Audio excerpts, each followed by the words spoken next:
Good morning, everyone. A very warm welcome to you all who've joined us in this webinar. My name is Jacqueline Mugo. I'm the Chief Executive Officer and Executive Director at the Federation of Kenya Employers. We're very excited to host this webinar that is looking at environmental, social, and governance aspects. Let me start by telling you something little about the Federation of Kenya Employers. We are an employers body. We are registered as a Federation of Employers. We are the voice of employers, not just in Kenya, but in the world where Kenyan businesses are concerned. Our main objective is to promote good business practices amongst our members. We champion harmonious labor relations and carry out advocacy to influence the environment in which business is done so that we can enhance productivity, enhance the performance of our enterprises, and create employment and wealth in our nation. This webinar is a landmark one. It is amongst the initiatives that we keep on introducing to keep our members informed and also to keep you in touch with current developments and to help you know the requirements that there are for you in terms of reporting. So we care about ESG.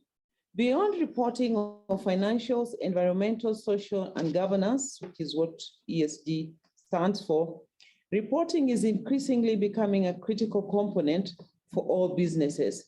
It is used to showcase the impact of ESG initiatives and enhances transparency and sustainability for stakeholders and investors. ESG assesses the level of risks and opportunities presented to companies, and we have a very rich panel this morning that will unpack this for you. As employers, we need to understand this subject and also to apply it regardless of the size of the enterprise that you're running, because companies of all sizes will face increased demands and expectations on how they conduct businesses. This has been a growing topic, and there are discussions not just here in Kenya or in the region, but really globally on how businesses are conducted, responsible business. We're looking at supply chains, and now the issue of reporting. So it is true that the smart businesses will outgrow the slow ones. Let me now introduce the panel that we have for you. The first one is John Paul Ongeso. John is a learned counsel. When I looked at his CV, I realized that when lawyers say they're learned, he has earned that title. He is a senior associate at Bowman's Law Firm and is based in Johannesburg. John's role entails advising clients from regulated sectors such as telecommunications, broadcasting, education, and consumer goods. He also represents clients in judicial reviews and other proceedings on regulatory matters. Prior to joining Bowman's, John worked at the South African Institute for Advanced Constitutional, Public, Human Rights, and International Law, at Strathmore University, and also at the University of Witwatersrand, or Witwatersrand, as the origin of that name I would pronounce it. John is a member of the Global Business and Human Rights Scholars Association, the Levy School of Business, and Santa Clara University. A very warm welcome to you, John. Our second presenter today, or panelist today, is Wendy Boit. Wendy is a senior officer, corporate affairs and investor relations at the NSE, the Nairobi Stock Exchange. She is a seasoned and creative communication specialist with extensive experience in financial communications, investor relations, sustainability, and ESG reporting. Wendy is an advocate for gender equality and diversity in the workplace. She holds a Bachelor of Science degree in Media Science from Moi University and is currently pursuing a Master of Business Administration, focusing on sustainability at the Nexford University. She is also a member of the Public Relations Society of Kenya. Karibu, Wendy. Our third panelist is Bruce Rabsloot. Bruce is an ESG and management consultant at the International Labour Organization. He is a managing partner with Tango International, which is a global consulting firm that focuses on performance measurement in humanitarian assistance and economic development. His main clients are private sector companies, the UN agencies, civil society, and government organizations. For the last 2 years, Bruce has been a director and principal with KPMG, where he established a new work stream focused specifically on ESG, sustainability reporting and assurance, and development of sustainability strategies and roadmaps for corporate and government clients. He is currently based in Bangkok, Thailand, and frequently works in East Africa. Last but not least, our other panelist is Gary Reinhart, who is well known to us. He is a friend of the Federation because Gary is a senior employer specialist working with the Employers Bureau within the ILO, ACTEMP. So we have done a lot of work with Gary, especially in the last 2 years when we've been grappling with the pandemic, and we appreciate the work that the ILO does. Gary has worked in the UN system for 20 years, and he is also widely published, and recently published a book on the SDGs, the Sustainable Development Goals, and has developed a toolkit to assist SMEs in utilizing the SDGs. Gary holds a BA honors degree in history, an MA in European political history from the University College Dublin, and a postgraduate diploma in business studies from UCD Smurfit Graduate School of Business. So you have a very rich team of very experienced people who know this subject to learn from and interact with this morning, because this is going to be an interactive session. And we want to invite you to put all your questions, to post all your questions on the chat box as we go along, because we are going to go rapidly through the program. Our program is fairly straightforward. After my remarks, we will have a presentation from John Paul Ongeso on ESG legal trends. Then we'll hear from Wendy on ESG disclosures and NSC ESG guidance manual, and also hear how firms need to respond. So what should be our response? And this will be handled by both Bruce and Gary. With me also are staff from the Federation. You have Grace Kaome, who will assist during the question and answer session, and also Stephen Obiro, who is the head of our consulting department, who will be carrying forward this program after this opening session. So without further ado, it is now my pleasure to invite John Paul Ongeso to do his presentation. John, karibu.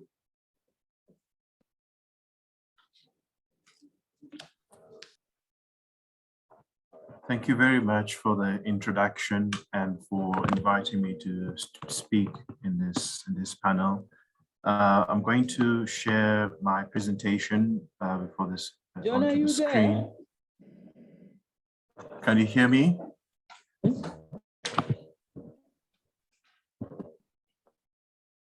No? I can't hear John. I think he's still trying to log on or to. We can hear him. The other panelists, Jacqueline, we can hear him. Yes, we can hear you now. Jackie, can you hear me now? Yes, very well, very clearly. Okay, great, thanks. The floor is yours, or should I say the airwaves are yours? Thank you so much. I'm just going to put up my presentation on the screen in the meantime.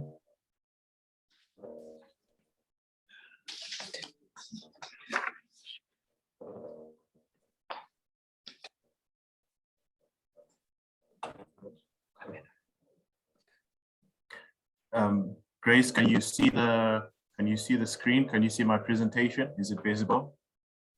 Yes, it is. Okay. Thank you very much, everybody, and I'm honored to be part of this panel and to learn from everyone in the panel, as well as all the participants. And I look forward to engagement in the Q&A session. My presentation is going to deal with three main themes. One is where are we coming from in terms of ESG, where are we at, and where are we headed? Mainly from a legal perspective. There's a lot to be said from a financial reporting perspective and a governance perspective, and particularly from a Nairobi Stock Exchange perspective. And I'll leave that to the following presenters to provide further detail. Moving on, just before I touch on sort of where we're coming from, and to give a bit of background as to my interest in this subject, I do think that's a useful place to start. I initially stumbled onto ESG not directly because of my interest in ESG, but because of my own academic interests in the field of business and human rights. Now, the confluence of the point at which sort of business and human rights movement and business human rights touches on ESG or meets ESG is something of particular interest to me. And I do see that as we proceed and move along with the regulations and policy making, these two areas will come together. I've also been particularly interested in governance in Africa, particularly in economies that rely on extractives as their main source of wealth. I'm not sure if many of our participants are familiar with the term, the Dutch curse, that affects many African countries. That refers to essentially the problem that African countries that are richly endowed with mineral resources tend to be some of the poorest countries in the world. And part of the reason for this, there are many reasons, but one of those is what we refer to in the business human rights movement as a governance gap, meaning there are gaps in rule of law, there are gaps in governance, there are gaps in management of these resources, and a lot of the wealth that could flow into the communities, that could flow into government, is siphoned out of the country. The cause of that is obviously is far-reaching, it is wide and needs to be addressed. But I do think that the development of ESG principles and implementation of ESG rules will assist to close those governance gaps and avoid what commentators have referred to as a race to the bottom, meaning that the fact that African countries that are particularly interested in foreign companies investing in them generally lower their standards to ensure that they can attract the necessary investment to ensure that these natural resources are harnessed, but not much of that wealth is retained in the country, particularly in the poor communities where the mining and extractive sectors are based. And this is something that I'm deeply, concerned about, and I do think that we do need a way to address that, and I think that ESG is one of those ways. That's where my interest has come from, and as I touch on perhaps a selected history in terms of where we are from, or where we're coming from, I'd like to just highlight a few things, not everything on the slide. When I refer to ESG as distinguished from what would be referred to as corporate social responsibility or social responsible investment, the distinction lies in where the focus is. ESG focuses on factors that are used to measure or constitute responsible investing. So there's a very strong financial element to ESG. Whereas with SRI, or social responsible investing, the focus is more on ethical and moral criteria that a company or any particular juristic entity should observe in ensuring that they're a good corporate citizen. Both ESG elements and social responsibility investment principles, at the very end of the day, speak about the need for good corporate citizenship. But the focus of ESG is on financial criteria, or at least the financial impact of fulfilling those criteria under ESG, whereas SRI speaks to something somewhat broader. SRI is an offshoot of what in the 1970s and later on in the 1980s and 1990s was referred to as the shareholder value theory, meaning that we began, at least in the West, in the global North, the focus was initially on the fact that the principal aim, in the words of Milton Friedman, the principal aim of a company, its social responsibility is to make profit. That was the initial view, whereas that view has changed over time to place an emphasis on the fact that companies do have responsibilities to the society in which they belong. And this is very much a principle that is part of ESG and is also part of SRI. And we can see the impact of that kind of thinking in today's standards that have developed so far. Not focusing so much on the history, just want to touch on what happened in the early 2000s, because I think that was quite a watershed moment in the development of ESG principles. I mentioned the move from the development of the shareholder value theory into something that was a more enlightened shareholder value understanding of a company, and the role that individuals like Kofi Annan and other leaders have played in the development of ESG. So round about the year 2000 was the launch of, through Kofi Annan, by writing to 50 major financial institutions and their leaders bring them together to develop and launch what we refer to as the UN Global Compact, which was intended to find ways to integrate ESG into capital markets.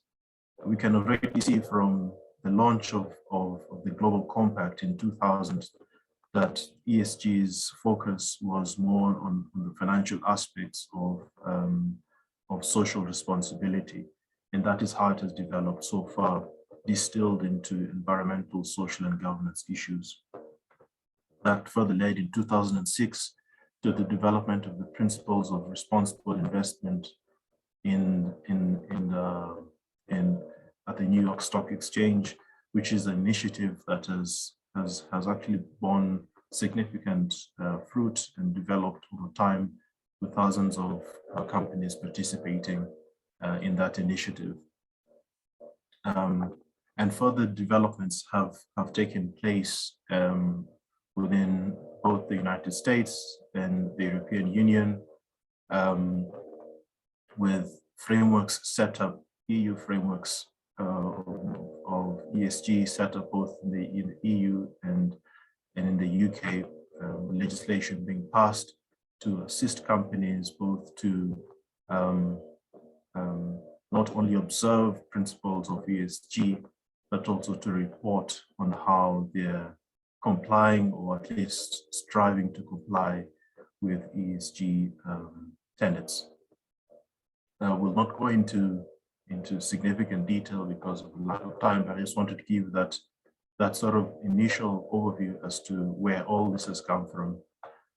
As always, in these kinds of topics, a lot of the developments happens in the global north, and in the global south, in the developing countries, we tend to fall slightly behind. Hence the need for a seminar of this nature to to sensitize us, to educate us about where the market is going and how we can participate in these developments. So I've set up here three examples or snapshots of legislative developments or legislative elements in various African countries. Obviously, there are many African countries you could choose from, but we chose South Africa, Kenya, and Ghana as examples where we can show how ESG principles have developed, or at least exist, though not directly referred to as ESG principles in our legislative framework. To start off with South Africa, where I currently practice, I work here in South Africa as an attorney. Our work often involves, at least in my team, a significant time dedicated to assisting and advising companies on what we refer to as broad-based Black economic empowerment. I mentioned this as an example because I think it is useful to illustrate what ESG may mean from a social perspective. I didn't touch on the various acronyms of what E means, S means, and G means. I think Bruce and Gary will develop that a bit further.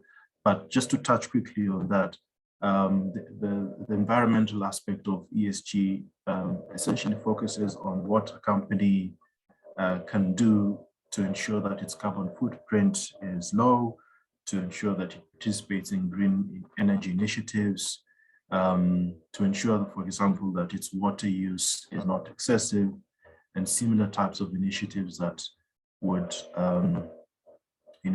go towards protecting the environment. The S part of ESG deals with the impact of a company on communities where they find themselves. For example, a mining company, what impact does it have on the community in which its mine is based? For example, does it take steps to ensure, for example, that hospitals are built, that clinics are set up, schools are developed, there's added housing and such other issues as infrastructure, etc. And also S includes how a company treats its workforce. That is very much relevant, for example, to the work of the ILO and the Federation of Kenyan Employers from a human resources perspective and employment perspective. And then G deals with governance issues, particularly legal compliance, and that is quite broad: compliance with consumer protection issues, compliance with data protection requirements, compliance with including environmental compliance, fall under that, how companies manage their systems down the supply chain depending on their sizes, etc., etc. The supply chain discussion is quite an interesting one from a business and human rights perspective, because that deals particularly with the connection between the global north and the global south. Large companies headquartered or incorporated in the West, using resources and labor resources based in less affluent countries to reduce their labor costs, to reduce their revenue, to increase their revenue generation and reduce their expenditure in producing products. So the value that they create through the supply chains must be balanced against, the rights of the workers along those various nodes in the supply chain. So that includes as well, for example, the issue around child labor or forced labor, for that matter, or what now in the UK and in many other countries is referred to as modern slavery. So companies are required, for example, to report on what they're doing to ensure that nothing or no aspects of the supply chain contribute towards the entrenchment of modern slavery practices that particularly happen in less developed countries where there are governance gaps and where there's a weak rule of law. So there's an increasing sort of focus or obligation on companies to take steps to ensure that they do not encourage or do not participate in activities that could violate certain labor rights in the supply chain. So going back again to the examples within Africa, I was talking about South Africa, and even though the various pieces of legislation here, as you may see, Constitution, the Companies Act, the Protection of Personal Information Act, and other pieces of legislation touch on aspects of ESG, none of these pieces of legislation specifically talks about ESG.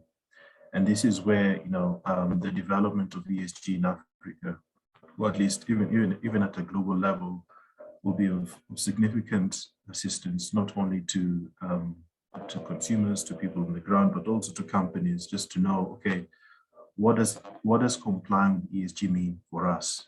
Does it mean that we simply have to comply with the existing legislation? Is there anything added that we need to do, et cetera, et cetera? But I would simply point out that if you look, for example, at the Companies Act across particularly common law countries, there's the traditional interpretation of what would be referred to as the fiduciary duties of directors is expanding. So a typical example of a duty of a director, fiduciary duty of a director or a senior person in the company, is that they must advocate for the interests or act in the best interests of the company. Now, what that means in the past was simply to ensure, for example, that the company, in any activity that the company would engage in, would ensure that the company is profitable. So that was kind of like a benchmark analysis or benchmark or yardstick way measurement of looking at what a fiduciary would have to do to ensure that they comply with their duty, to ensure that they act in the best interests of the company. But now those traditional fiduciary duties are being interpreted within a wider lens to help directors realize that acting in the best interests of the company also means ensuring that the company is a good corporate citizen. Good corporate citizenship also looks then at principles of ESG, principles of business human rights issues haven't really come to the fore, but I would say ESG and social responsible investing principles are particularly important ways of analyzing whether the director is doing what is in the best interests of the company to ensure that it is a good corporate citizen. That, of course, hasn't come before our courts and our judicial systems are yet to fully interpret and kind of like help us understand these particular duties. But I see that as a natural course of how the legal duties of a director in legislation such as company law legislation will be interpreted going further. So an expansion of these underlying principles in light of constitutional principles that entrench human rights and fundamental freedoms, which of course are related to environmental, social, and governance issues. And this, I think, in the South African law, in the South African legal system, is something that is clearly understood. If we look at Section 7 to the Companies Act, it refers to the fact that company law has to be interpreted in light of constitutional principles. Constitutional principles directly speak about issues of ESG, for example, labor rights, rights of workers. It speaks about protection of the environment and other related issues. So this is the trend I see going forward, and I see that happening not only in South Africa but in other African countries, where hardline or you could say black and white rules of company law are going to be interpreted in a broader lens, and we can use and that is something that we will see happening. Going back again, I think my time is running out, but I just want to touch on one or two more slides before I finish. Just 1 minute, Grace. is why is ESG important for small and medium companies, which is the forum that we're looking at here. From an investment perspective, ESG metrics will play a larger role in investors deciding whether to invest in small and medium companies. So how you report on ESG will impact investment. Financial performance has been shown that observance of ESG principles within a financial lens actually leads to greater financial returns. Customer management, retaining and attracting new customers, particularly within the environmental lens of ESG, is quite an important factor, hence the challenge of greenwashing, not to make yourself look better than you really are, to attract customers or consumers. This is something that is quite important. And then supply chain considerations, from the fact that smaller companies will often be participants in the supply chain, such that if you want to continue to participate within that supply chain and contribute value to the overall structure of the supply chain, having a higher ESG score will be of great benefit to you. And then finally, just the challenges I referred to before. Greenwashing is one of those. Greenwashing essentially means reporting about your compliance with ESG to make yourself look better than you really are. So a false representation of the actual state of affairs.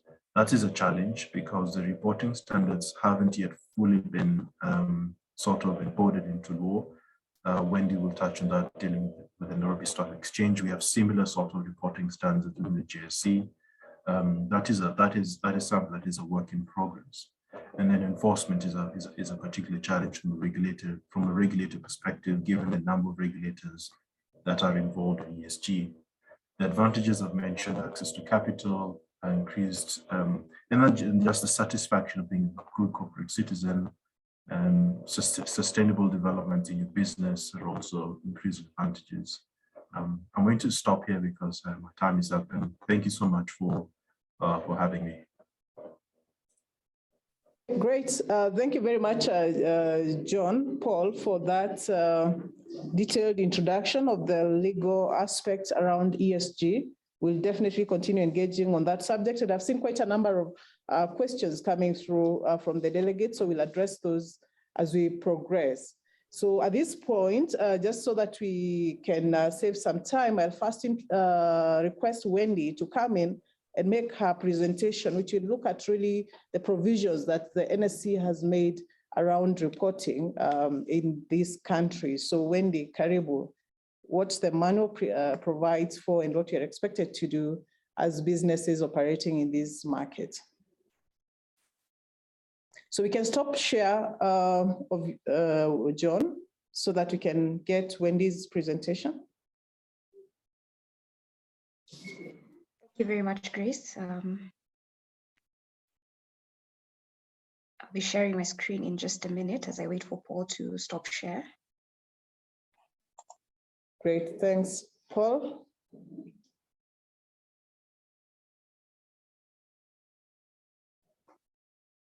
Asante, there you go.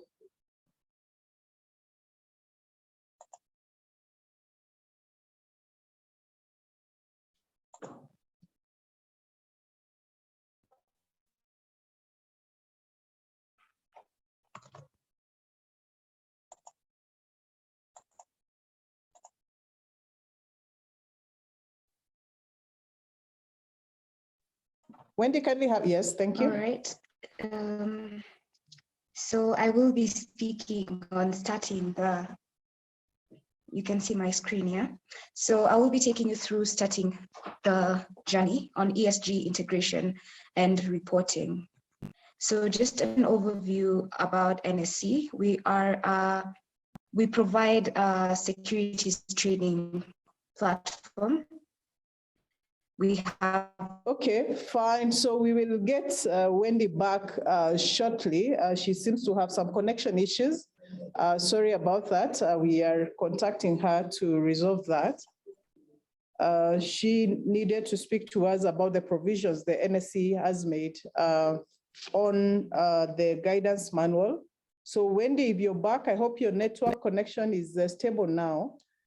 So we will give you a chance to start once again. You can give us an overview of what you are talking about on this slide. We lost you quite a bit.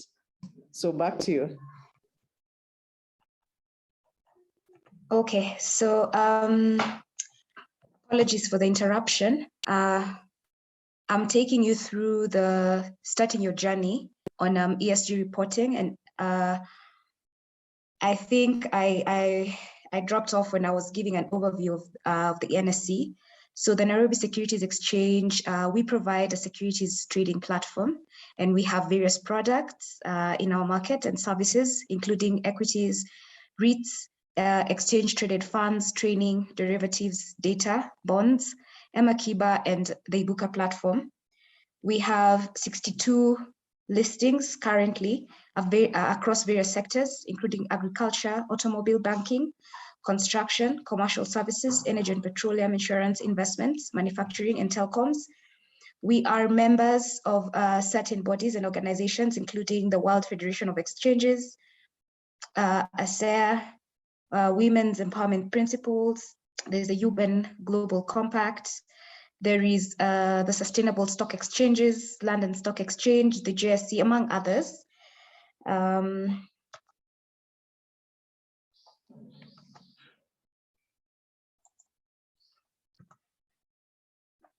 All right, so just an overview of the NSE ESG Guidance Manual. We issued the manual last year in November. The NSE was the fourth exchange in Africa to launch an ESG guidance manual. This underlines our commitment to support our customers and promote sustainable finance. So the manual aims at improving and standardizing ESG information and reporting by listed companies in Kenya. But just to mention that our manual can be used by listed and non-listed companies. So the document really explains how to integrate ESG into your company strategy, how to identify material ESG topics, how to measure the materiality of ESG topics, and reporting on ESG performance. So the key steps in the whole ESG integration and reporting include you set governance structures, then perform situational analysis, and then perform materiality analysis, then develop value creation strategies, then develop ESG report content, then you seek assurance, then finally publish an ESG report. So my presentation will be taking you through each of these steps. So we're going to speak about governance. According to our CMA Code of Corporate Governance, governance refers to the process and structure used to direct and manage the business and affairs of a company towards enhancing business prosperity and corporate accountability, with the ultimate objective of realizing long-term shareholder value, whilst taking accounting of the interest of other stakeholders. So very quickly, looking at the role of various players in developing an ESG report, we start with the board. So the board is responsible for leading. We call it lead from the future, a transition from knowing to doing, determining competitive advantage and the strategy of a company. Then they're also responsible for stewardship and responsible investing through ethical leadership, codes of business conduct, process, and policies. They're also accountable for risk management and internal controls, including transparency and disclosures, risk and crisis management, and finally governing purposes. So the board sustainability competence, action plans by management. Next, we look at the role of the chief executive. So the CEO provides sponsorship for the ESG reporting process.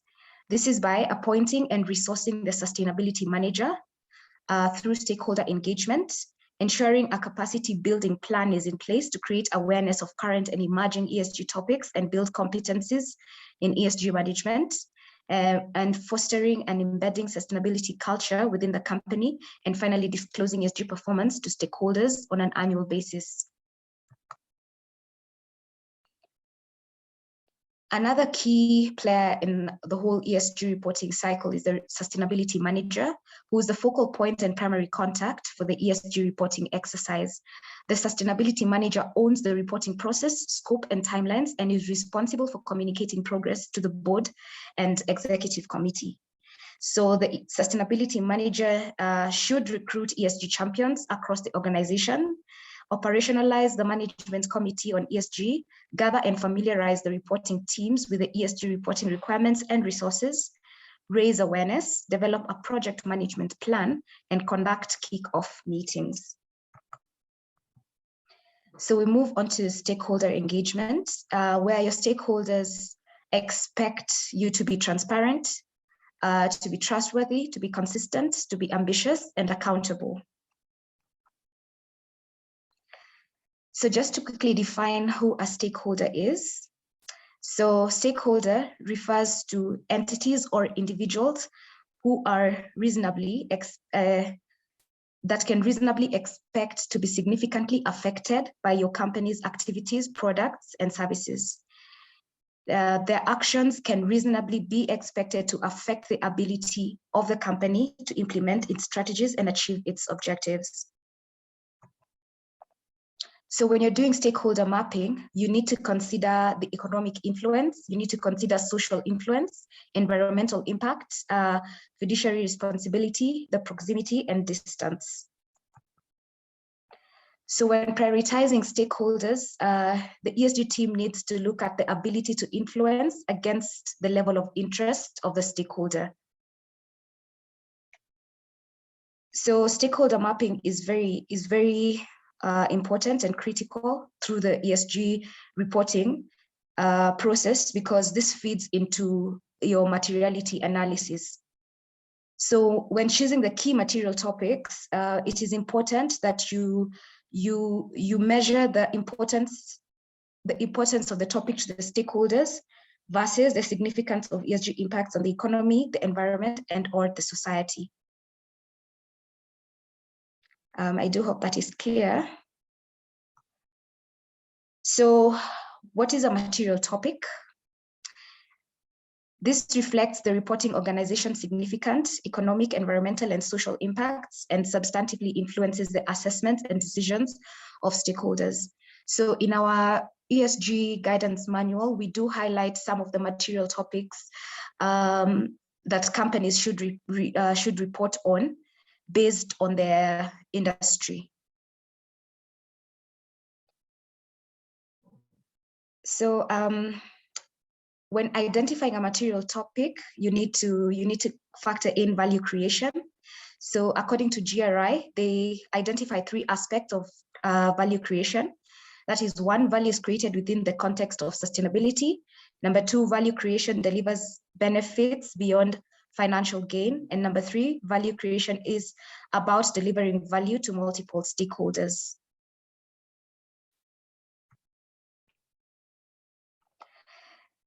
So once you're done up to this point, you need now to seek assurance and some audits to ensure that you're compliant. So upon adopting a reporting standard, you apply the reporting principles, you prepare a list of disclosures, check internal and external systems, gather and report information, and then finally you publish ESG reporting. So currently ESG reporting is voluntary and not yet mandated. So some of the reporting principles highlighted in our manual. So we have reporting principles for defining report content, that is stakeholder inclusiveness, sustainability context, materiality, and completeness. And then reporting principles for defining report quality are accuracy, balance, clarity, comparability, reliability, and timeliness. So just a quick overview on the responsibility assignment during the ESG process. So governance, the board is responsible as well as accountable. Then stakeholder engagement, the sustainability manager is responsible, accountable to the CEO.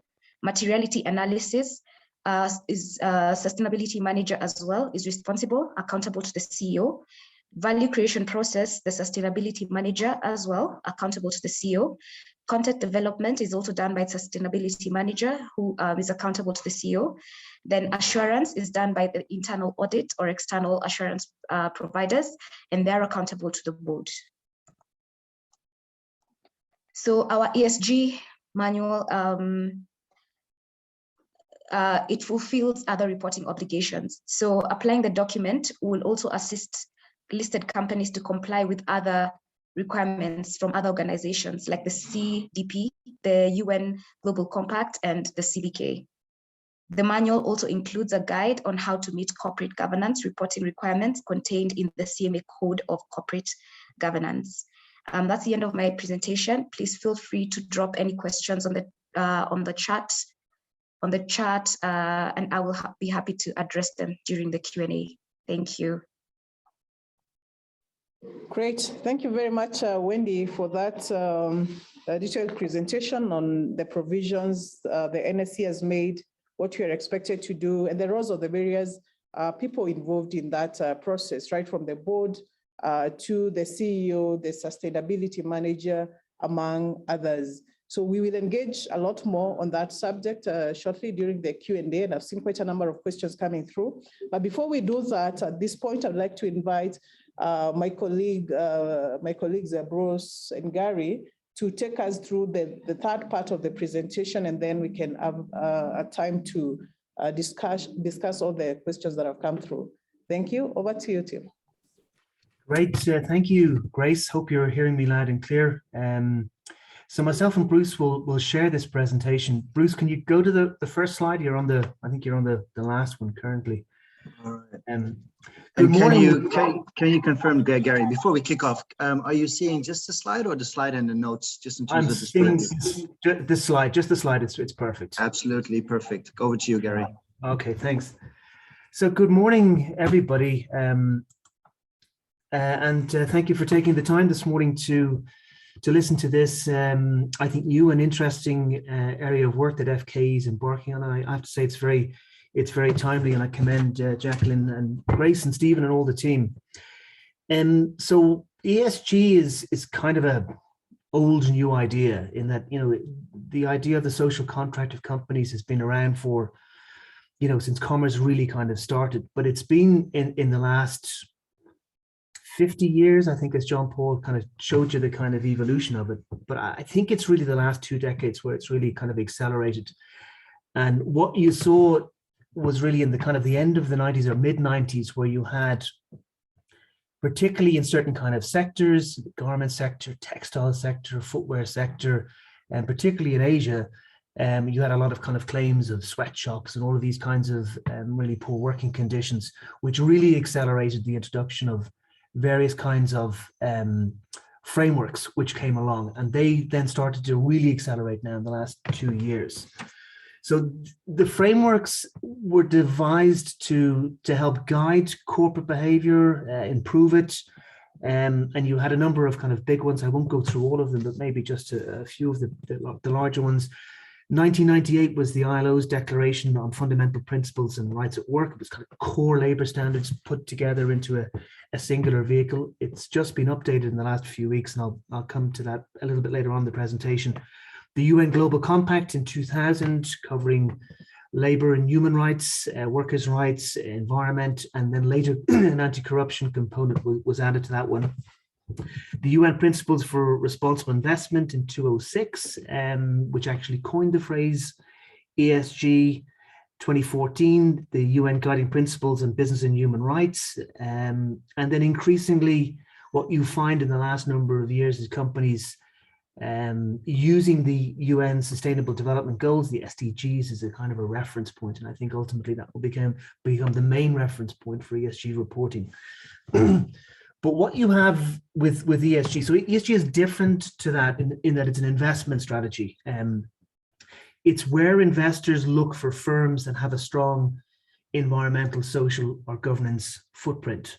And certain funds would be composed of those kinds of companies, and certain companies would not be allowed into those funds, for example, coming from certain sectors, such as tobacco, alcohol, firearms, arms, and so forth. Now, there's lots and lots of contradictions in all of that. How those firms are identified, some of the contradictions between having a very good environmental footprint and maybe having a negative or not so good social footprint. So there's lots of contradictions in terms of that. But what maybe with this first slide to emphasize is you kind of have two rivers of activity. The first is this river of activity that's been happening in sectors where things are made, manufacturing and extractive industries, anything where things have been physically kind of made or developed. And now what you have as a second river activity is what's happening in financial markets and investment circles. And these two kind of rivers of activity are beginning to kind of collide into a fairly gushing force. And any firm, really, no matter what sector you're in, really no matter what kind of size you are, will be impacted by this. All right, so maybe now we look at kind of, maybe we break down the S, the E, and the G. So Bruce, maybe if you can knock over to the first slide, and I'll take the first one. So the S and the factors I've kind of put up here are kind of a composite of, the increasing amount of factors within that kind of social bracket. It's not just a question of adhering to Kenyan labor laws, which might have been seen in the past. It's increasingly other things. What's your impact on society? What's your impact as a firm in the communities that you operate in? What does your workforce look like in terms of gender, in terms of ethnicity, tribal makeup, or any of the ways you're employing people, exacerbating tribal tensions or political tensions in a country? What's your public stance on social justice issues, et cetera, et cetera. And I think the difficult thing for many firms is that it's not just what you're doing directly, because you can control certain things within your own operations, of course. It's what your suppliers and your customers and their suppliers are also doing. You need to have this kind of overview lens across kind of a wide spectrum of your stakeholders. And then all of these kinds of issues can kind of crisscross and intersect. Now, depending on the sector you're in, the level of reputational risk on social issues will be probably higher. Industries like agriculture, agro-processing, any of the extractive sectors would have a high reputational risk around human rights. Manufacturing would have a lot of workplace issues, and so your sector that you operate in will tell you what kind of risk levels you have on the social side. Just to give a few examples from a few firms that we've worked with over the years, for example, you have a supplier that has also a supplier, and maybe there's indentured laborers working within that supply chain. Maybe it's in an agricultural setting. It's 3 or 4 tiers down from your immediate supplier. Very, very difficult sometimes to trace that. You're a manufacturer of canned sardines, for example. You source your product from a market provider in the city. Maybe this individual sources from individual fishers who are using dynamite to fish, again, having a negative impact on the environment. Through to kind of, more controllable elements, such as, you have board members who are expressing political views on social media, or these kinds of things, much more controllable. So I think the point really is that the S part is a movable feast. It's growing, it's changing.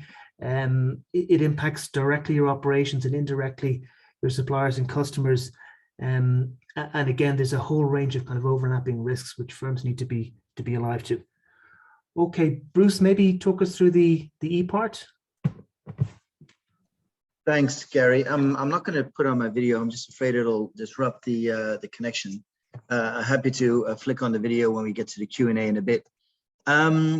So the E is, if I had to summarize what's in the E, in addition to what's on the slide, and there's 2 things that are very important that are not on this slide. One is the climate driver right now. The E, the environment side of ESG, is at this time and place very much dictated by the global climate crisis. And we see a lot of the legislative change the global frameworks pulling through into international and national legislation. We should be looking, and I say should with an imperative, we should be looking at what's happening in climate response to understand the direction of travel and the pace of change that we're going to see around broader environmental issues. I would say that despite the fact that Gary just talked us through this evolution of frameworks across the ESG space over the last 2 decades plus, not enough has necessarily been done other than at national level standards around water pollution and pollution standards, those types of things, but shifting us from no longer doing harm to actually doing good. And I think that's an important thing to keep in our mind, and that applies across the ESG bits that we'll be talking through in the next 10 minutes as well. We are shifting very rapidly, and again, we're seeing this very much in the E as well, from a mindset where it's where you get points for not doing environmental damage, right? That is no longer sufficient. Right now, points are only given, or increasingly given, I should be careful with my words, for doing positive, giving positive environmental impacts. That's an important nuance to keep in mind on the climate side as well. So climate is where we see a lot of pace. 2 years ago, 3 years ago, at the onset of TCFD, which is, for those of you who don't know it, and I think it's an important acronym to know, to understand, Task Force on Climate-Related Financial Disclosure. Basically what that is, it's a global framework to make sure that the global financial system doesn't fall over due to climate change impacts, so that we're resilient in terms of our global financial system. That the pace of change we're seeing in that is way beyond what we had expected 2-3 years ago. We are now seeing what is essentially a voluntary framework being pulled through into mandatory government reporting and compliance, including already to some extent in Kenya, and I can talk about that just now. So we see TCFD moving very quickly. And basically we see, and the other colleagues explained the concept of materiality, we are seeing governments determine climate change as a material financial risk, especially to the financial and insurance sector, but also to large asset holders, essential services, keeping the lights on, keeping the water going, understanding and disclosing your climate risk is becoming mandatory, and you will get penalized increasingly. In certain countries of the world, that's already the case. You will get penalized if you do not properly disclose, plus disclose a response to those material risks. Now, so that's a bit of a red flag there. And another piece is that we now are seeing the emergence of the TNFD. So that's the Task Force on Nature-Related Financial Disclosure. So that extends much beyond the climate piece into the much broader environmental criteria that I've got listed up here as well. So similar direction of travel, understanding your environment-related risk, disclosing it, and then as you move into reporting, as Wendy discussed as well, being able to demonstrate that progress, or you will be held accountable by your investors and by your consumers. So that's one thing that's not on the slide. Another thing that's not on the slide, which it's important to emphasize, is that it's not only about our impact, companies' impact on the environment. It is about understanding the impact of the environment, understanding the impact of climate risk on our companies, right? And that is really important. It's a double-edged sword. We very much need to understand the risks of climate change, and that is physical risk as well as transitional risk. The difference there being, are we building our factories in places that are frequently seeing flooding, or in places that do not have a reliable access to clean water, to actually keep our production processes running?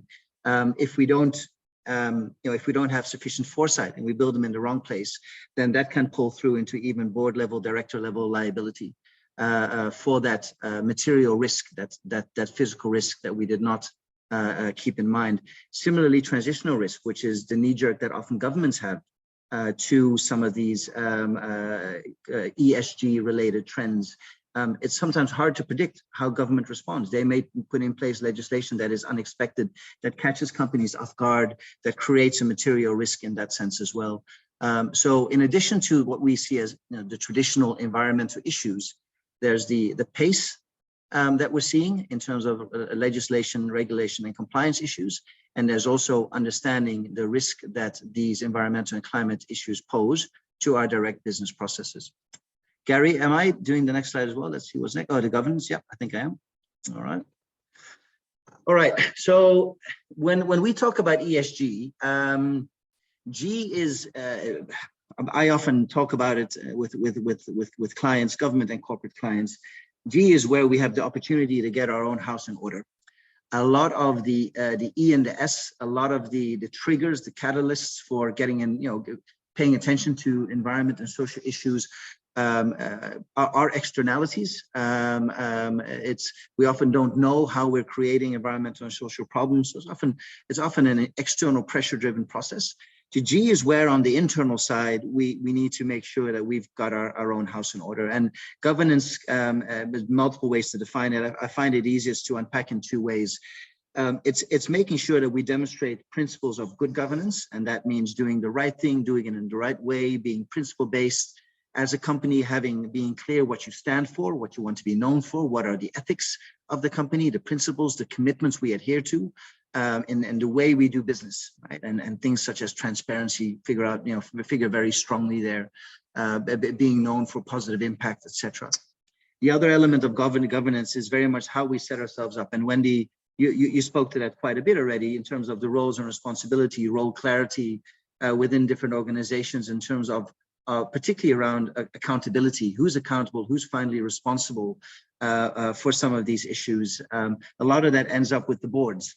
And what we're seeing, especially in some of the larger size companies, is that board members, your directors, are getting very nervous because there's a lot of noise right now across the ESG landscape around financial risk, material risk. And there's not a whole lot of insight at the board level into how the companies are addressing some of these risks. What are the processes, systems, policies that we have set up internally to make sure we understand the risks, are proactively addressing them, are addressing them in a way that's compliant with standards, whether it's GRI, IR reporting standards, whether it's ISO standards. There's a whole suite of them that we can pull into. A lot of the principles hold the same, but whatever you sign up to, you need to make sure you follow those rules. And then also being able to tell that story and that story of progress that requires, and I'll talk about that in the final slide, that requires some updates and strengthening of our operating models to make sure we do that efficiently, and that we do that in a way that communicates clearly our journey, and I call it a journey of success, to our consumers, to our board members, to our investors, etc. And the point here is that it can only go up from whatever your baseline is. Governance, getting your own house in order, is really what we would call the low-hanging fruit. That is where you can make relatively quick progress in terms of showing your readiness to address risk and opportunity. Now, not only does that hold true for ESG-related risk, that holds true, those systems that you put in place are equally effective in to address issues such as COVID and some of the supply chain factors we see in the COVID response as well. So it's a low-hanging fruit. It's and no harm done with some of these updates. Gary, I think this is you. Yeah, Bruce, why don't we kick over to the next slide, because John Paul actually already kind of covered this one. We skip on, we're a bit tight for time. So I think this is kind of an important slide in that, how do these big kind of frameworks developed that we talked about, I mean, how do they actually impact on your business here in Kenya? So you have these middle guys, the translators we're calling them, who interpret what the frameworks mean for business, and they do an interpretation service. Now, what you have is a number of these companies will develop a score of a firm based on various different metrics, and they will award that score to certain companies. And these are all listed companies. These are all the companies that Wendy deals with in the NSE and other stock exchanges. But they are awarded a kind of a score.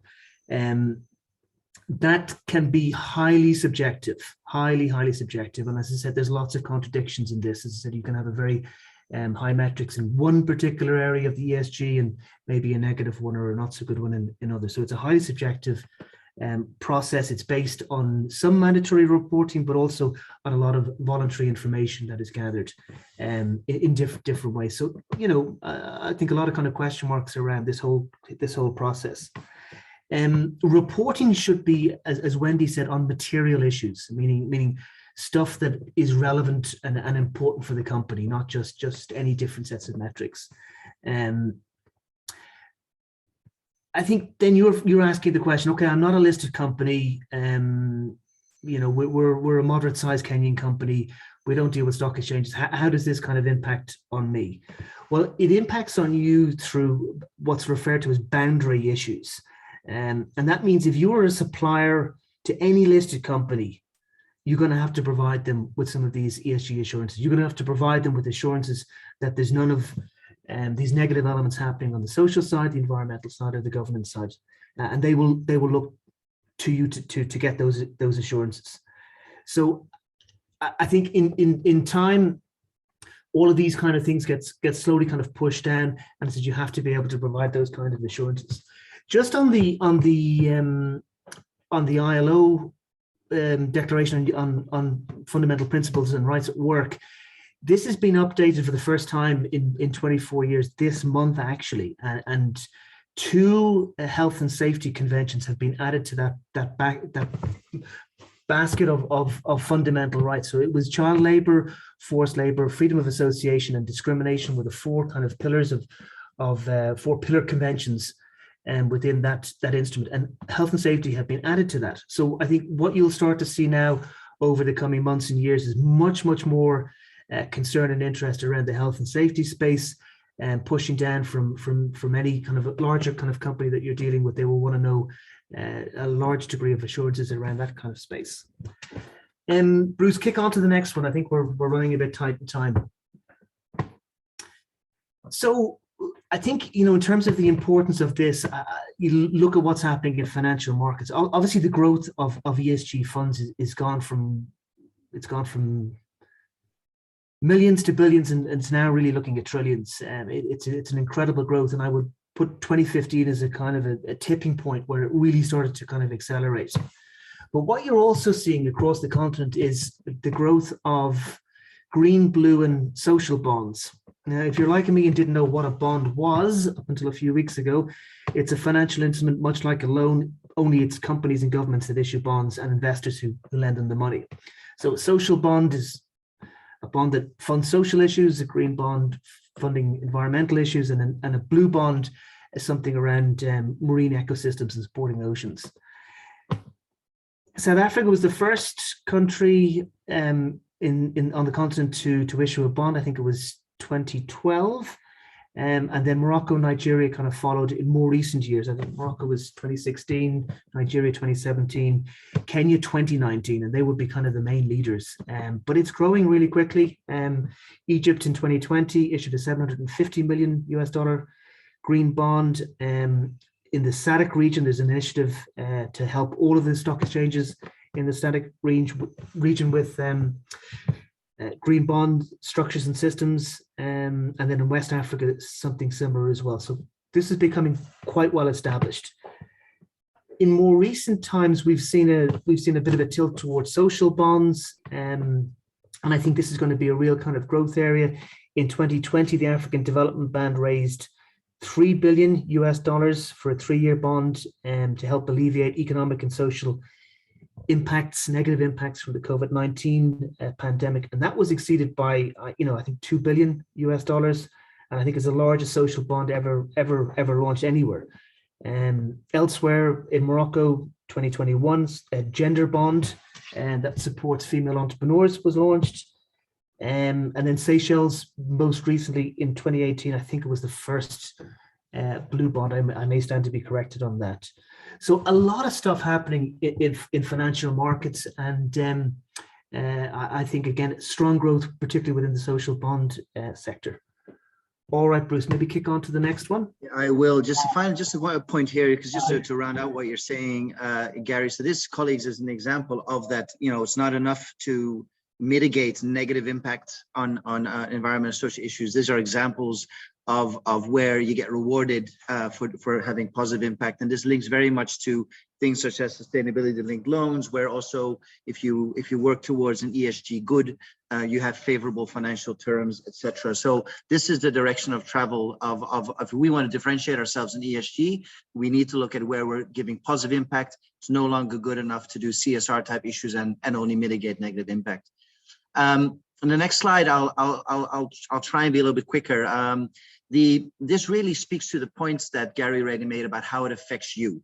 Now, there's probably multiple drivers, but I want to highlight two. Number one, you've got your own national legislation, that is driving requirements for you to understand and report on financial risk. Now, once you report on financial risk around ESG issues, again, you've established the baseline. The next report you do needs to be better than the first report. So that's when you have to kick off that starting to show progress against these issues. Now, in Kenya, for example, if I just pick one or two, you've got the Sustainable Finance Initiative principles from the Kenya Bankers Associations, which means that these financial service providers, Kenyan banks, are required to entrench financial risk considerations in the governance systems, and that pulls through into the financial services that they're going to provide, and that will affect increasingly lenders such as companies that we have on the call right now who are looking to access financial products.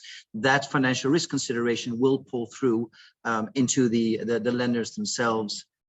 Similarly, you've got the guidance on climate-related risk management for the central bank, for your central bank in Kenya, which contains requirements that make sure that these banking institutions, again, these financial service providers from which you lend, that they are effectively integrated climate-related financial risk.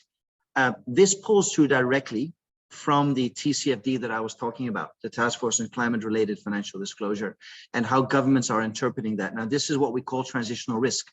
We had not expected, it's certainly not within KPMG and others of financial services firms, management consulting firms, 2-3 years ago, we had not expected governments to adopt this so quickly, government entities and quasi-government entities to adopt it so quickly, with direct implication on companies such as yourselves. And then we've got that task force on nature-related financial disclosure that is following very closely, where we expect to see similar change. So once these regulations are in place, there are compliance issues for you to keep in mind, and you want to get ahead of those. If we do not sufficiently comply, then there is the risk increasingly of liability kicked all the way up to C-suite as well as to board members. So very important as this is emerging for all of us to get ahead of this, be a first mover, because catching up is often a very painful affair. This is the last slide. So I'll wrap it up in a minute or two. There was recently, it must have been 2020, we looked at the 2018 and the 2020 global CEO surveys. 2018 ESG issues ranked number one for global CEOs. And these are medium to large companies. These are consulting. These surveys are conducted by a number of consulting firms. ESG ranked as the highest risk. Even in COVID, when these things are done annually, 2020, it ranked in the top 3 risks. COVID obviously was number 1, but it was still top 3. Now, 80% of CEOs of medium to large companies, listed, unlisted,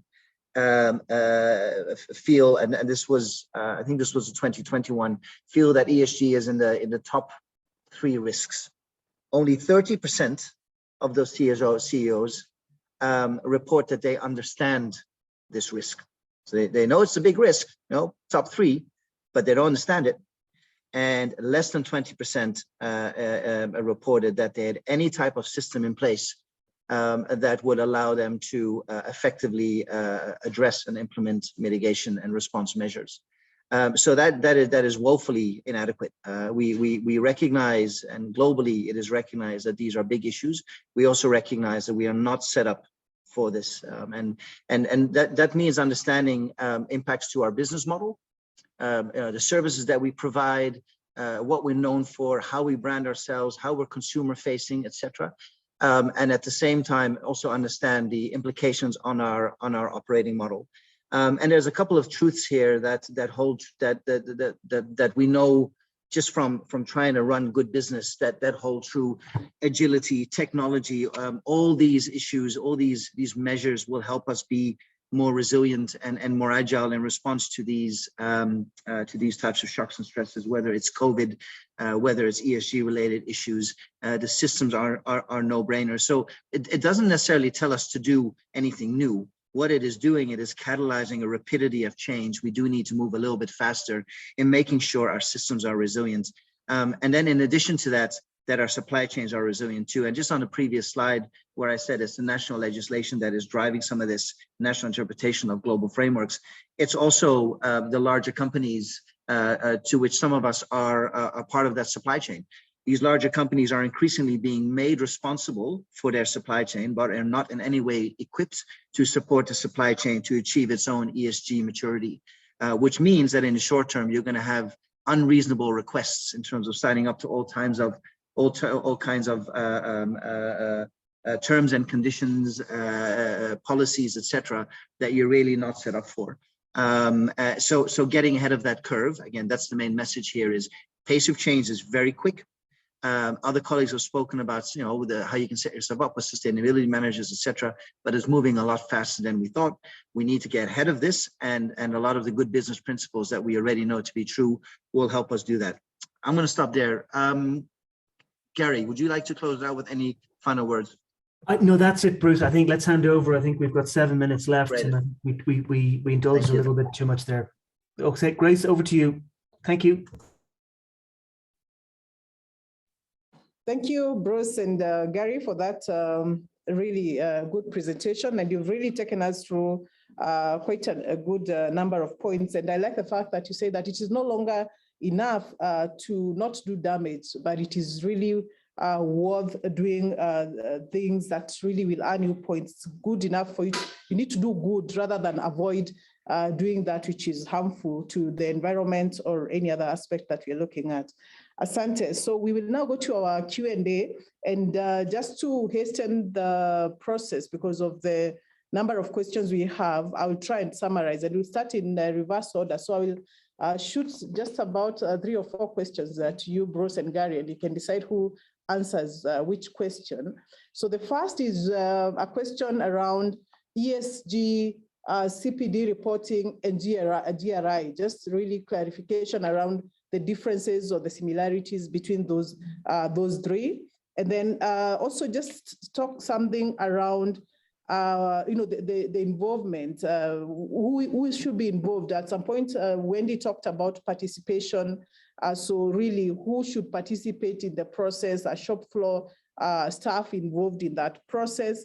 And then there was a question that came through from Teresa, and she was asking on the issue of really standards, because financial reporting has IFRS, which guides them on how they report. Are there specific thresholds that have been set for ESG reporting? And really, what are those standards? And then the last one that I would like you to address is the issue of sustainability, which has been posed by Maurice, who is asking how sustainable ESG is, because companies will want to look at things from a profit perspective.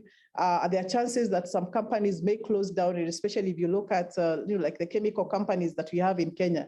So quite a mouthful, but take it in any order. Gary, you want me to kick off on this one, on those reporting frameworks? Yeah, go ahead, Chip. All right, so listen, lots of acronyms, and I'm going to do this quick and dirty. GRI and IR are integrated reporting frameworks, and if we practice them to perfection, they will allow us to tell on an annual basis our financial and non-financial stories in a way that it usually demonstrates that it's already been assured as well. So it's if done perfectly, you really don't need any of the other ones. Now, that said, CDP and TCFD, they speak to specific standards of good, right? So GRI and IR talk about good reporting. CDP talks about what good looks like in addressing environmental related issues. For those of you that don't know CDP, it's probably the premier global environment disclosure system. It looks at climate change, water security, deforestation, etc. And it can be required by investors.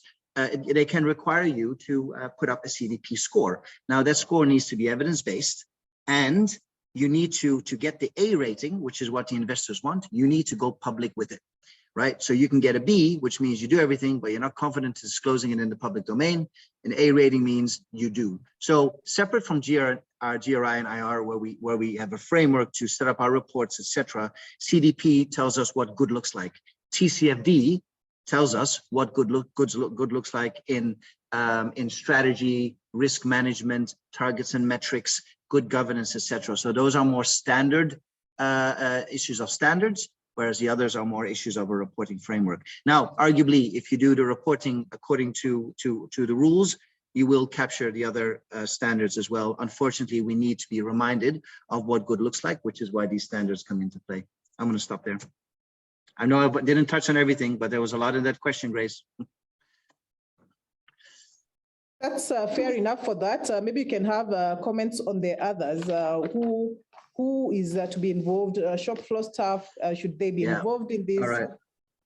So there's, that's a very good question. And I've seen very, very big companies that are known for their sustainability reporting and progress. And we can dream up those names, make an absolute mess of it internally because we have too many different non-aligned reporting processes. So you have an annual report.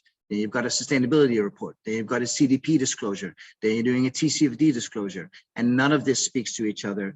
In many cases, you do not have sustainability teams. You have an individual, a sustainability manager, Wendy pointed that out, who is completely overwhelmed and is unable to tie together all the various strands of information to tell this story in a consolidated way. There is a systematic deficit in our ability to manage sustainability issues as a business flow. And we have, I would say, you know, in terms of how we do that, generally it's not being done sufficiently. We are not treating it with the gravity that a material risk such as ESG brings to our company. So it's very often under-resourced and dumped on an individual or a very small team. That makes the CFO nervous. That makes the board members very, very nervous. That leads to sloppy reporting and people feeling unsatisfied with the progress that is undoubtedly being made. Over. And kindly, finally, just comment on the issue of sustainability in the long run and what risk it poses for companies like those in the chemical industry, and especially, you know, in Kenya, we've seen some chemical plants that probably have been known to emit some of these dangerous. Well, all risks are manageable, and what we're seeing is that consumers and investors, so from both sides of you know, where businesses receive those pressures. We're seeing quite a mature understanding of relative progress. There is no expectation that chemical factories or aluminium smelters, that they shut down within a 3 to 5 year period. There is an expectation that there is, in a way that affects the bottom line, and I think this is very important to note, in a way that affects your bottom line, that there are deliberate actions being taken to explore alternatives and less damaging practices. That effort needs to be visible, and it needs to I almost say it needs to hurt a little bit. Otherwise, you're not credible and you're not differentiating yourself in a market where increasingly people are disrupting their own business services, their own business flows, being disruptive to their core business models to try and think outside of the box to move towards that positive impact. Good news is we have time. Good news for the companies on the call here is that relative progress, small steps, works well. So as long as we're showing positive movement forward, you're not going to get banged over the head too hard. Gary, anything to round out those points, please? Yeah, I mean, look, there's some really excellent questions in the chat box, and we just don't have time to get through them all. And I think a good few of them, Grace, will be answered in the FK member briefing, which addresses a lot of things that have been raised. I would just say, you know, to companies that have joined the call here this morning, look, it starts at home. You don't have to be a huge operation with sustainability managers and all that kind of stuff. You just do need to take this a little bit seriously. You do need to appoint somebody internally to start looking at, you know, two things. One, where are the kind of main risks across these social, environmental, and governance metrics do I directly have in my operations? Where might I have them indirectly? And then on the other side of the equation is, you know, where can I promote you know, a positive image of my company? And you can do that just by being in business. And the fact that you employ people that are contributing to the community. That's a contribution to SDG 8 on jobs. If you're sourcing electricity in Kenya, Kenya's got one of the highest renewable energy sources. That's a positive thing, just by sourcing from that source. So I think it starts, the lesson really today, one kind of final point would be, this is really serious. It's not going to, it's a mega trend. It's not going to go away. It's just going to get bigger and bigger. The legislative and other kinds of pressures will start to come down on you of every single type of firm. And if you haven't got somebody looking at these issues internally, you should really kind of do that. And it does not require that you set up an expensive team and all of that kind of stuff if you don't have the resources. But you can start small and then kind of build it out. Over. Great, thank you very much. So we'll have just one question for Wendy and one for Paul, then the rest can be circulated as proposed. So for Paul, it's just really a comment around the ISO 26000. Someone asked about that and how it relates to ESG and especially for SMEs. And further for Wendy, she has already posted the link to the manual, which quite a number of you are asking about. But when you can comment about the aspect of double materiality in ESG, then we'll give it a wrap. Paul? Thanks, Grace, for that question. I need to double check the response to that, and I'll post a response later and send it to our questioner. Thank you very much. Wendy, thank you.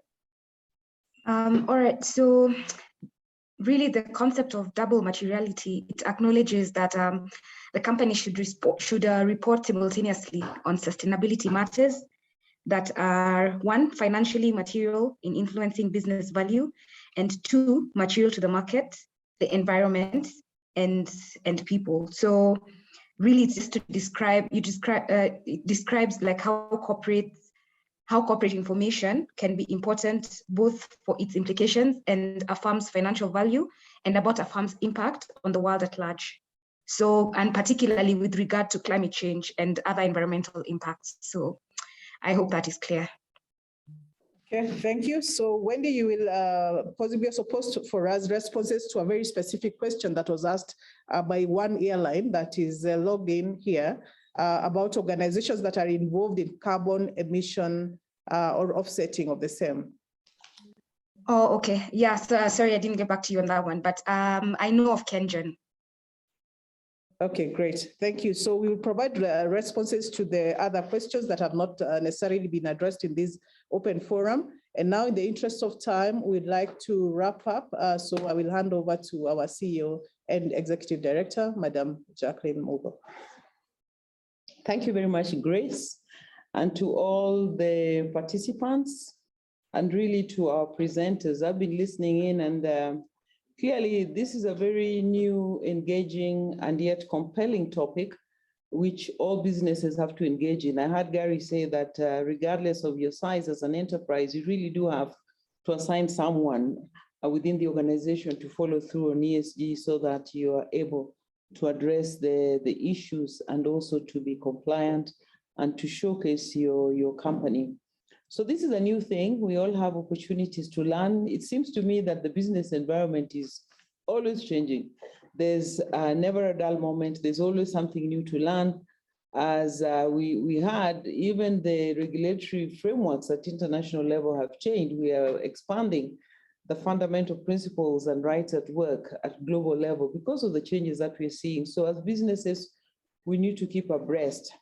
And as a federation, one of the things we do is really to look at what's happening, and with support from some of our friends and partners who are presenting today, to prepare you and to come up with programs that help us address some of these issues, because capacity building is a very important thing.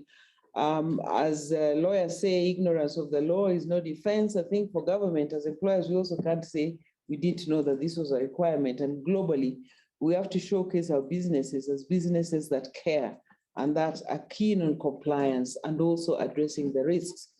So throughout the year, the Federation runs two types of programs. We have a training wing that has open training programs that all members are welcome to attend. These are formal training programs for which we charge. And then we also have tailor-made programs which we run on an in-house basis and based on demand. So for instance, early next month, from the 5th to the 7th of July, we will be carrying out a training on emerging issues in labor laws. What has changed? What are the trends we are seeing coming out of the decisions of the industrial court? What has been the experience of employers in grappling with the labor laws, and how do they tie in with some of these latest trends that we're talking about in terms of employee rights and obligations and employer rights and obligations? As FK, we believe that both employers and employees have rights and obligations. So it's not just that employees have rights and employers have obligations, but this requires a social dialogue. We also have new acts like the Data Protection Act, which are raising a lot of questions, and we need to understand what does that act portend and what are the requirements. So my encouragement is that you register for these trainings. If you haven't done so, our training manager, Eric Munyobi, will be availing this information to you so that you develop the employees within your enterprises, depending on their areas of responsibility. But now back to the ESG, which we've been talking about. What's the way forward? There've been a lot of questions. I got the sense from the presenters that they had a lot more to give us, but they sort of tailored it to meet the time constraints that we had.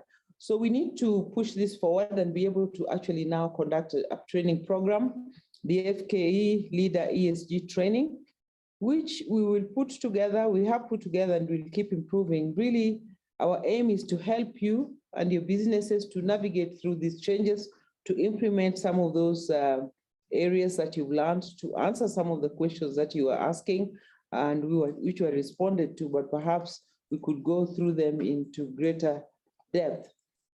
So FKA wants to support you in this journey as we learn with you, because for us, it's also a new area. And we want to train our members on strategies to cope with ESG. What are the risks? What are the opportunities?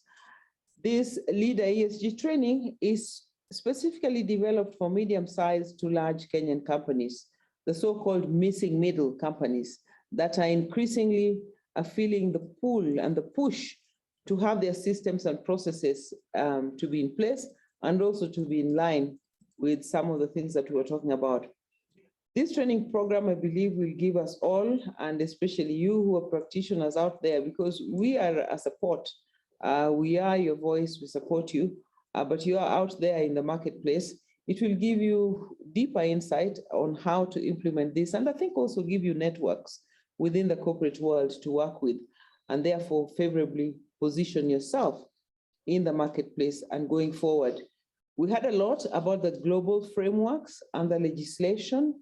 We've looked at the ILO standards and the fundamental principles. We've talked about the Global Compact and also the SDGs and how they come in. The SDGs envisage a very strong role for the private sector in terms of financing, but we have to build our capacity also as we get assessed and pushed, I think for good, to do better businesses and to give back to the economies in which we function, whilst at the same time, of course, running enterprises that are sustainable. So we will have really a multi-stakeholder, multi-audience approach to this so that we can together be able to function in this new world that I think will increasingly keep on changing. There are political realities as well, which we have to build in, even as we look at the legislative frameworks. And really, Kenya is a very dynamic market. But I think at the end of the day, we have to go now into the specific enterprise and see what needs to be done to be able to address and to put ourselves in a position of strength so that our investors who are looking at how compliant we are can be satisfied. And also, I think it's also value adding to an organization. So our invitation to you is really to look out for when we'll be running this course so that you can focus and be able to make money, to make a difference, and also to mitigate the risks that you have. How do we register for this FKE Leader training? We will be giving the contact, but I think you all have the FKE email. we'll put it as we conclude.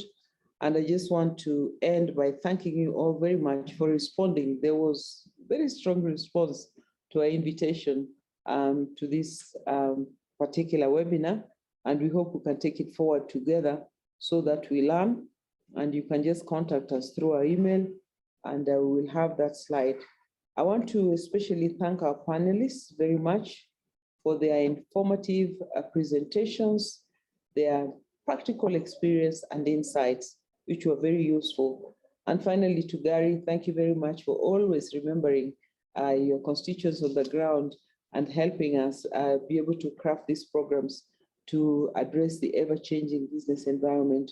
We look forward to seeing you in the class as we carry out the FKE Leader ESG training and also the other programs that the Federation runs.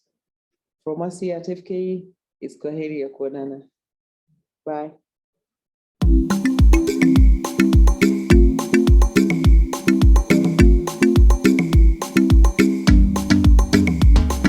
Tunasherehekea uhusiano wetu, mashirikisho yetu, sauti ya waajiri wetu.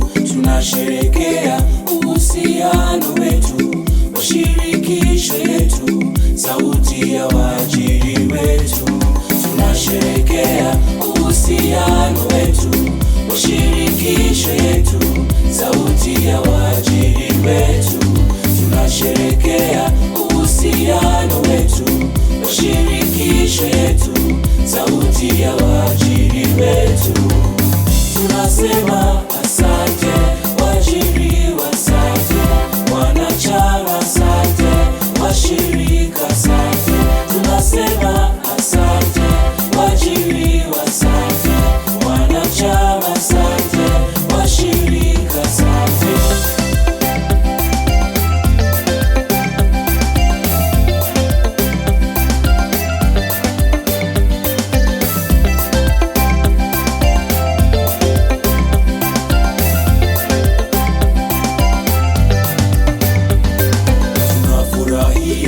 Miaka za upendo za maendeleo, shirika la wafanyikazi wetu.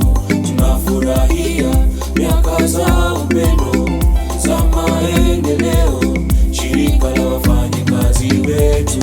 Tunafurahia miaka za upendo